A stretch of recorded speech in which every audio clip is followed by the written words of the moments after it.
behind the goal. Sam Gagner to the point with it again.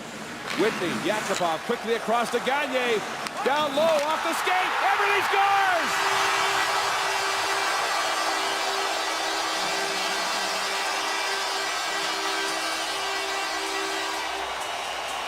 Jordan Eberle with his first goal in 9 games. And it's all tied at 4.